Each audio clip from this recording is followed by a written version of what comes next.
सतर्कता जागरूकता सप्ताह जो सेंट्रल बैंक में मना रहे हैं, ये प्रत्येक सरकारी संस्थान में इस अवधि में मनाया जाता है।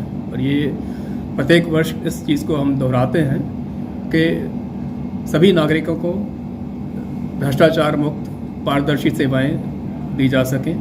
और इस दिशा में हम लोग ये कार्यक्रम 3 महीने चलाते हैं, 15 अगस्त से लेकर और 15 नवंबर तक। इस दौरान हम देश के प्रत्येक भाग में जाकर जनसभाएं करते हैं, नागरिकों के लिए ग्राम सभाएं करते हैं, नुक्कड़ नाटक करते हैं और बहुत सी प्रतियोगिताएं करते हैं, जिससे जागरूकता के प्रति लोगों की जानकारी बढ़ सके, वो अपने अधिकारों के बारे में जान सकें। और यही जानकारी हम अपने स्टाफ सदस्यों को भी देते हैं, जिससे वो लोग पारदर्शी तरीके से जन सुविधाएं जो अधिकार जनता के हैं उन्हें उन सुविधाओं को सेवाओं को दे सकें। और इस पूरे कैंपेन का मुख्य उद्देश्य यही रहता है कि सभी सेवाएं पारदर्शी तरीके से भ्रष्टाचार मुक्त एनवायरनमेंट में लोगों को प्रदान की जाए।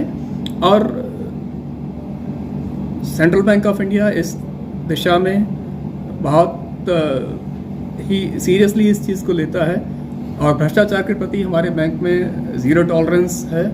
हम किसी भी क्षेत्र में किसी दिशा में अगर ज़रा सी आशंका भी होती है कहीं भ्रष्ट आचरण की किसी के प्रति, तो सख्त कार्रवाई उसके अगेंस्ट की जाती है।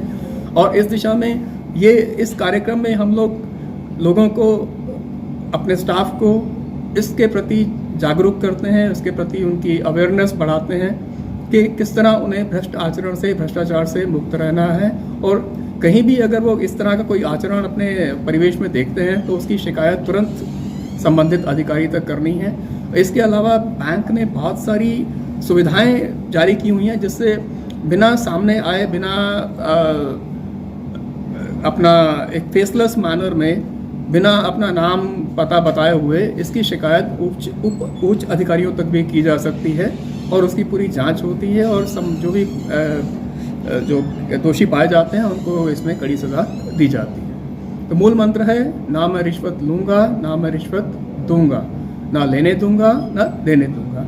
और इस संबंध में कहीं भी कोई अगर आशंका दिखती है, कहीं भी कोई शक होता है, तो उसकी पूरी कार्रवाई करेंगे। ये इसका मूल उद्देश्य है।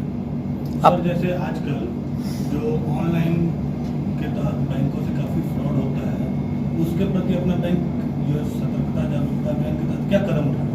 उसके लिए हमने बहुत सारे एजुकेशनल अवेयरनेस प्रोग्राम अपने ब्रांच में और अपने जो सोशल मीडिया है उसके माध्यम से भी लोगों तक पहुंचाते हैं। और ब्रांच में हर ब्रांच में एक स्क्रोलिंग चलती है, पोस्टर भी लगाए हुए हैं और वैसे भी जनसंपर्क से भी लोगों को बताते हैं उनके अधिकार के, उन्हें क्या क्या उन्हें एहतियात, क्या क्या सावधानियां बरतनी है इन ऑनलाइन मीडियम्स को यूज़ करने से पहले।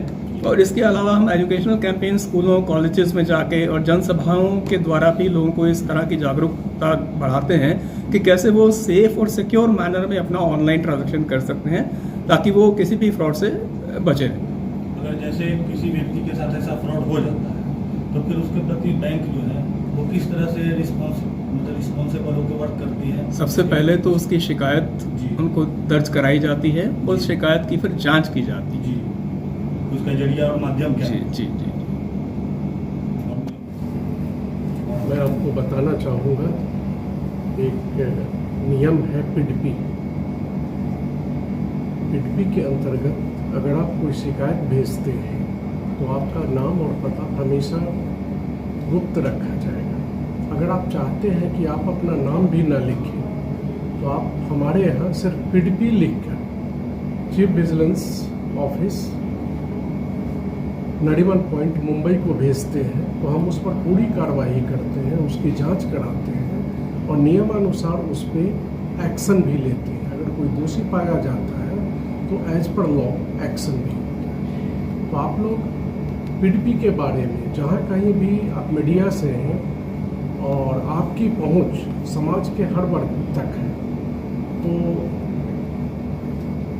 जहाँ तक आपकी पहुँच है इस पिडपी एक्ट के बारे में आप बताएं जरूर। अगर किसी ने डिस्क्लोज कर दिया पूछने वाले का नाम और पता, तो इसके लिए कानूनी दंड का भी प्रावधान है।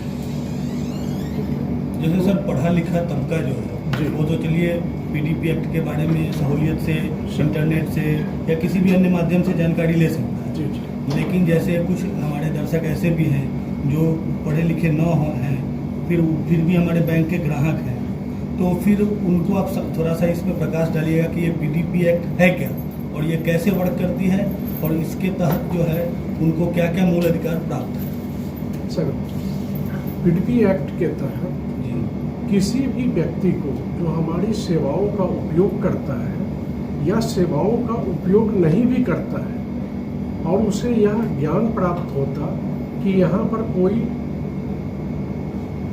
अनैतिक कार्य हो रहा है, तो वह इसकी शिकायत कर सकता है और उसका पूरा नाम और पता गुप्त रखा जाएगा। पीडीपी एक्ट को आगे बढ़ाने के लिए आपने सही कहा, हम ऑलमोस्ट जो हमारी एडॉप्टेड ग्राम सभाएं हैं, हम वहाँ के नागरिकों को भी जागरूक करते हैं कि अगर इस ढंग की कोई घटना होती है तो पीडीपी एक्ट में आप हमें सूचित जरूर करें। लिखने का कार्य हो सकता है, अगर वो लिखना पढ़ना नहीं जानते तो परिवार का कोई दूसरा सदस्य भी उनके लिए लिख सकता है, लेकिन हमारा उद्देश्य ये है कि जो पढ़े लिखे हैं वो तो जान रहे हैं, जो पढ़े लिखे नहीं हैं, वंचित हैं, हमारी पहुंच उन लोगों तक बने और वो भी अपने अधिकार के प्रति जागरूक हों और उसका उपयोग करें, सो दैट कि सेवा जो हम प्रदान करते हैं, एक भ्रष्टाचार और कदाचार मुक्त सेवा अपने ग्राहकों को हम प्रदान कर सकें। ये हमारा मूल उद्देश्य है और हमारे बैंक का मूल मंत्र है। Thank you. सतर्कता जागरूकता अभियान जो है ये हर साल हम लोग मनाते हैं। जो समाज में भ्रष्टाचार फैला हुआ है, संस्था में जो भ्रष्टाचार फैला हुआ है, वित्तीय अनियमितता है, तो हम लोग जिम्मेदार नागरिक होने के नाते हम लोग का कर्तव्य बनता है कि समाज में भ्रष्टाचार में कमी लाएं, लोगों को जागरूक करें, लोग अपने अधिकार के प्रति जागरूक हो, और इसलिए अवेयरनेस प्रोग्राम हर साल चलाया जाता है। सरकार चाहती है कि समाज में भ्रष्टाचार कम हो, तो कैसे कम किया जा सकता है इसके लिए जागरूकता अभियान हम लोग हर साल चलाते हैं। प्रत्येक नागरिक को जागरूक होना पड़ेगा, तभी समाज से भ्रष्टाचार का उन्मूलन किया जा सकता है। इसके लिए पीडीपी का प्रावधान आया हुआ है।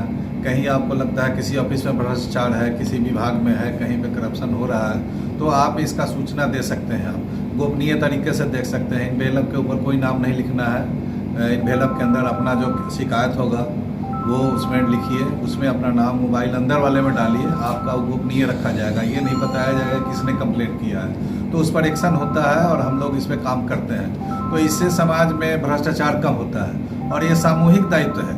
एक आदमी चाहेगा, केवल कोई आदमी चाहेगा कि हम कर लें तो नहीं होगा, क्योंकि करप्शन बहुत बड़ा है और कम करना ही उद्देश्य है। तो क्रमशः ही धीरे धीरे कम होगा जब हमारे सारे नागरिक जागरूक हो जाएं। आप पत्रकार हैं तो आपको जागरूक होना पड़ेगा, कस्टमर है उनको जागरूक होना पड़ेगा, हम लोग हैं बैंक के ये हैं, कार्यपालक हैं, प्रतिनिधि हैं, काम करने वाले हैं, तो हमको भी इसमें अवेयर करना पड़ेगा लोगों को, स्टाफ को, कि नहीं इसको नहीं करना है। सब लोग जागरूक हो जाएंगे तो ये कम हो जाएगा। तो इसलिए इस अभियान को हम लोग हर साल चलाते हैं ताकि समाज में सही संदेश जाए और समाज को जो भी नागरिक है वो अपने जो उनका जवाबदेही है जो कम करने का है उसके प्रति अपना उचित दायित्व निभाएं। जैसे सर इसमें बैंक के द्वारा जो सदस्यों की गठन होती है सतर्कता अभियान के द्वारा, उस अभियान में जैसे आप लोगों ने तो बैंक के परिसर में ये अभियान का जो मीटिंग रखा, इसके अलावा भी कोई टीम आप गठन करते हैं क्या जो लोगों को मतलब ग्राउंड? हाँ, ये ग्राम सभा हम लोग करते हैं, हर साल ग्राम सभा आयोजित करते हैं, ग्राम स्तर पर करते हैं, स्कूल में करते हैं, विद्यालय में करते हैं, स्टाफ में करते हैं। हम लोग को पब्लिक के भी बीच में जाना है, क्योंकि जब तक आम पब्लिक का सहभागिता नहीं होगा समाज से भ्रष्टाचार का उन्मूलन नहीं है। तो हम लोग बच्चे में भी कार्यक्रम करते हैं, जैसे इसमें अपना जो है बिजनेस का जो कार्यक्रम है उसमें हम लोग बच्चों में कंपटीशन कराते हैं, शपथ दिलवाते हैं, उनको भी एक जिम्मेदार नागरिक बनाने का हम लोग प्रयास करते हैं। तो ये ग्राम स्तर पे हम लोग इस कार्यक्रम को करते हैं और हर साल आयोजित करते हैं। तो आप समाज को क्या संदेश देना चाहते हैं अपने तरफ से कि आखिर समाज में जो इस तरह का भ्रष्टाचार चल रहा है वो किस तरह से कम हो सकता है? भ्रष्टाचार में यही उनका सहयोग होगा कि खुद भ्रष्टाचार नहीं करें और दूसरा जो कर रहे हैं उसको भी रोकें। और उसको उचित प्लेटफॉर्म पे उसको सूचित करें, तभी कम किया जा आप सकता भी है। इसको मानते हैं कि बिना शिक्षा के भ्रष्टाचार कम होगा? हाँ, शिक्षा का होना आवश्यक है, सहभागिता होना आवश्यक है। अगर उनको लगता है कहीं समाज में हो रहा है, किसी ऑफिस में हो रहा है, तो उसको जानकारी ऊपर तक फैलाना है, तभी इसको कम किया जा सकता है। केवल मूक दर्शक बने रहने से इसको कम नहीं किया जा सकता है।